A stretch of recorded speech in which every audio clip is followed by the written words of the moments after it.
Nous sommes dimanche, il est presque 15 h ici à Shanghai, et cela ne veut dire qu'une seule chose, c'est l'heure du Grand Prix de Chine.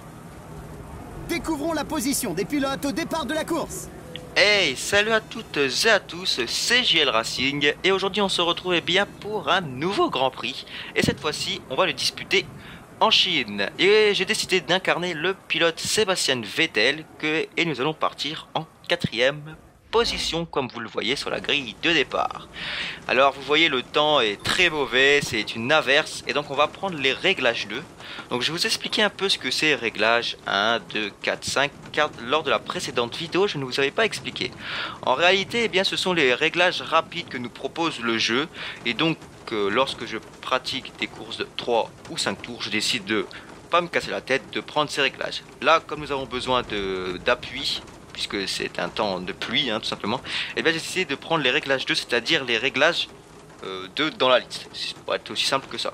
Et donc, eh bien, on va pas tarder à prendre le départ de ce Grand Prix.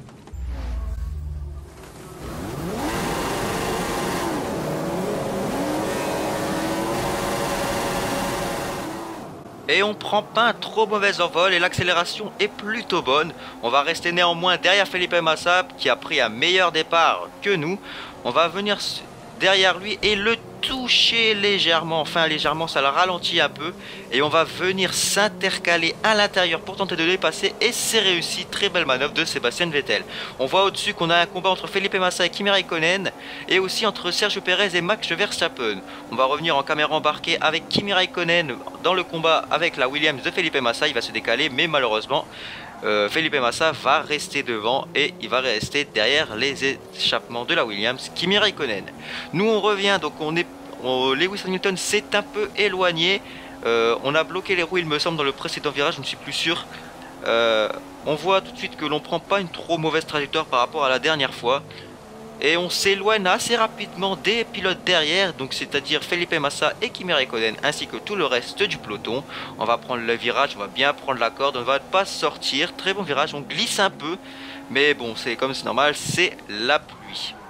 On bloque les roues, mais sans trop de gravité. On arrive à prendre moyennement la corde, mais on ne sort pas, tant mieux pour nous, même si on a bloqué les roues. On va revenir dans la plus longue ligne droite de la saison de Formule 1. Et là on va essayer de racoler à Lewis Hamilton, même si en vitesse de pointe il va nous littéralement défoncer, hein, parce que bon, même sous la pluie la Mercedes est beaucoup plus rapide. Mais va-t-on réussir à le dépasser? On verra par la suite du Grand Prix. On freine plutôt bien, on prend bien la corde, même si on a entendu un petit blocage de roue. Voilà, et on revient en caméra TV avec le combat entre la Williams de Felipe Massa et Kimi Raikkonen qui est toujours en cours. Mais on voit que Kimi Raikkonen est tout de même assez éloigné pour porter une attaque lors de la ligne droite d'arrivée. Donc il n'y a pas grand chose à voir pour l'instant sur cette caméra TV. On va revenir en caméra embarquée et on voit qu'on sort large du virage, mais ça va, on ne sort pas de la piste. On a récupéré notre voiture juste à la ligne, on arrive à prendre tout de même la corde. On touche le vibreur et on va toucher légèrement Lewis Hamilton à l'arrière, sans trop de gravité encore une fois. Du coup on glisse, mais sans trop de dommages, tant mieux pour nous. On va revenir au virage où je pensais avoir bloqué les routes à l'heure. Cette fois-ci on le passe plutôt bien, on prend bien la corde, on ne sort pas. Et on va revoir tout de suite bien, le replay du départ. Alors comme je l'ai dit, on prend pas trop mauvais envol, mais on ne racole pas à Felipe Massa. On a même presque quasiment Kimi Raikkonen à nos trousses. Donc on voit que l'on va revoir le départ à partir de la caméra TV de Max Verstappen qui tente de dépasser Sergio Perez.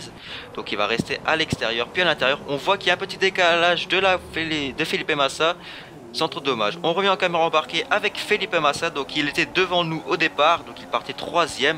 Donc on va sûrement voir notre touchette avec lui à l'arrière. Donc c'est ce qu'on va voir. Et voilà, donc on voit qu'on le touche, donc on n'entend pas beaucoup de bruit, hein, mais donc on va nous voir passer à côté, donc c'est à droite. Et donc on le surprend et on voit que Kimi Raikkonen va le surprendre. On revoit le départ de la caméra de Kimi Raikkonen qui était cette fois-ci derrière nous en 5e position. Donc il prend pas un trop mauvais envol, il va peut-être même essayer de nous dépasser, mais comme on est à l'intérieur, on a un meilleur, on prend meilleurement le virage, si je peux dire ça comme ça, hein, mais voilà. Donc on nous voit qu'on touche là l'arrière de la Williams, donc on va voir qu'il va tenter de dépasser Felipe Massa dans ce virage, mais va mieux ressortir à l'intérieur. Il n'empêche, il insiste, mais on voit que Felipe Massa a déjà un avantage. Il va freiner ici, voilà, et donc, eh bien, il ne peut plus rien faire, et Felipe Massa a repris l'avantage. On revoit la caméra de Sergio Pérez, donc avec le combat avec Max Verstappen que nous venons de voir juste au début. Donc Sergio Pérez était derrière. Est-ce qu'il va réussir à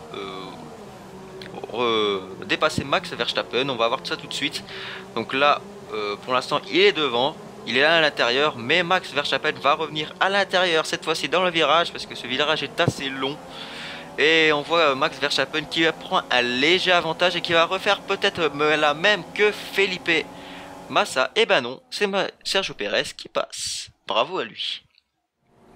On revient au direct avec cette fois-ci un combat entre les deux Red Bull. On a quitté le combat Williams-Raikkonen parce que bon, il n'y avait pas grand chose à voir. On est en caméra embarquée avec Daniel Kvyat qui va sûrement voir son coéquipier porter une attaque. Donc là, il est un peu trop loin, un petit peu optimiste Daniel Ricciardo. On est avec l'aileron arrière de la Red Bull du Russe. On revient sur la caméra embarquée de Daniel Ricciardo, l'Australien qui va tenter de porter une attaque sur son coéquipier, peut-être lors de cette ligne droite. Et oui, on voit qu'il s'approche d'un seul coup et il va se décaler pour tenter de dépasser Daniel Kvyat. Est-ce qu'il va réussir? Oh, pourquoi on voit la caméra de Felipe Massa, je sais pas. Mais on revient au combat entre les deux Red Bull. Daniel Ricciardo qui prend l'intérieur, donc qui ressort mieux, mais Daniel Kvyat, il m'a pas dit son dernier mot. On revient en caméra TV avec les deux pilotes qui vont être à dos de front dans le virage. Les deux Red Bull qui sont dans la ligne d'arrivée, mais aucune des deux ne se laisse faire. Elles vont tout tenter pour dépasser l'autre. On revient en caméra embarquée avec Daniel Kvyat qui est en avance, mais on voit que Daniel Ricciardo prend l'intérieur. On revient en caméra embarquée avec l'aileron arrière de Daniel Ricciardo. On voit qu'il a pris l'avantage, ça y est, il a pris l'avantage, il a dépassé Daniel Kvyat. Il ne peut plus rien faire, le Russe. On va sûrement revenir en caméra embarquée avec le Russe, voilà. Et donc il ne peut plus rien faire. Daniel Ricciardo a pris l'avantage. Très belle manœuvre de Daniel Ricciardo qui se seront battus pendant longtemps. On revient avec nous en caméra embarquée ainsi qu'en caméra TV juste au-dessus avec Lewis Hamilton toujours devant nous. On prend plutôt bien la trajectoire, ça va. On prend bien les vibreurs.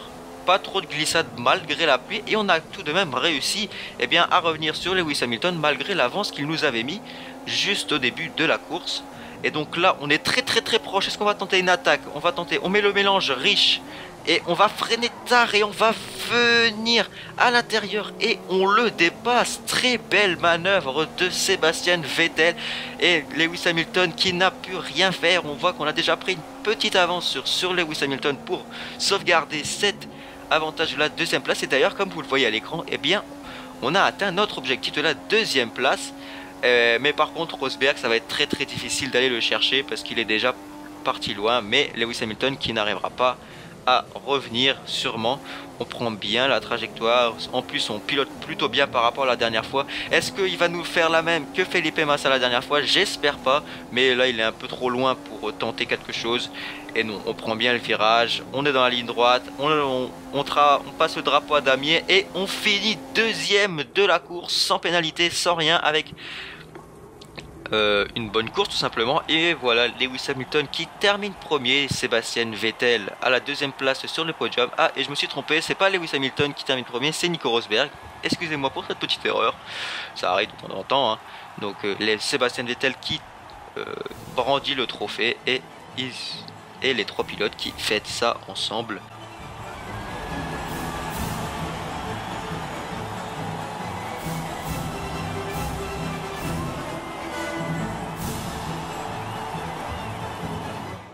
Et bien voilà, on termine ce Grand Prix à la deuxième place derrière Nico Rosberg, donc deux Allemands aux deux premières places.